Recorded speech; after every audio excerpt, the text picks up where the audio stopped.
Engagement. Remember, in person, you could get engagement, but do you feel a little stymied in Zoom trying to get people engaged? Yes.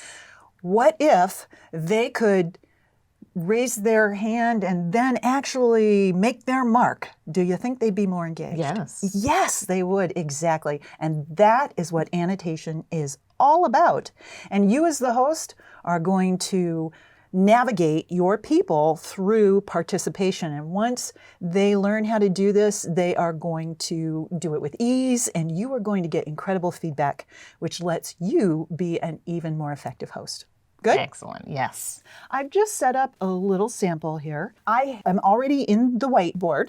I have made up a little, which ice cream is your favorite? And what I want to do is ask my attendees to engage using the annotation function. Now, you need to have turned that on. Remember, we did that in settings. But if for some reason you come and cannot, look under more. And as you look down, you'll see disable annotation for others or enable annotation for others. Well, it's enabled, so it's all fine. But that's a second place that you can make sure that you have allowed people to be able to annotate. Keep in mind that there's the host computer and then the attendee computer. And when you put up that screen that you would like them to mark on, they're not seeing the same tools that you're seeing.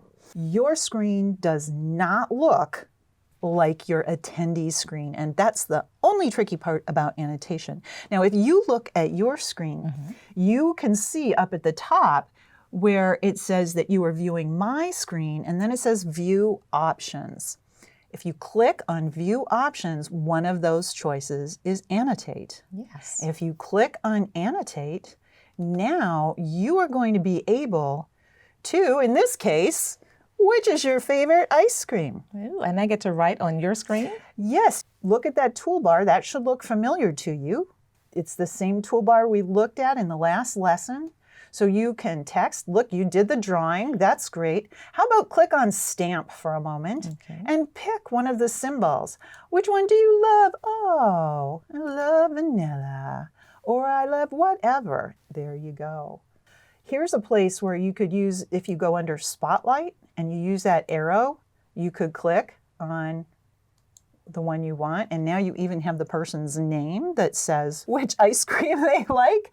So this is where you can really have some fun with this.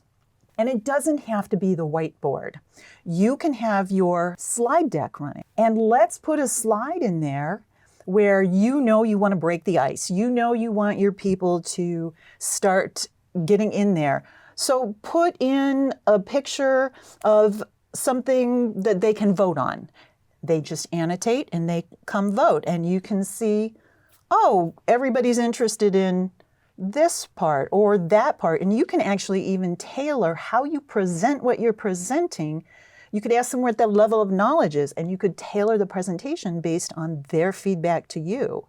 And now they're not just sitting in their little Zoom box going, oh, I already know this. They can actually let you know. Great. Can you see where this would be useful? This is great. This is really great. Now, as the host, you're seeing a different screen than your attendee. Yes. What if your attendee is having a difficult time accessing the annotation drop-down button? That's a good question, because we all know it's going to happen, don't we? It is going to happen.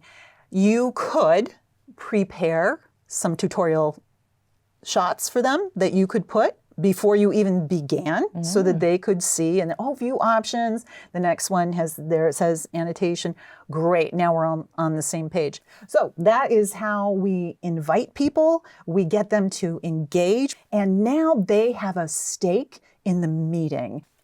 Next, we're going to move on to polling. Ready? Yes. Let's do it.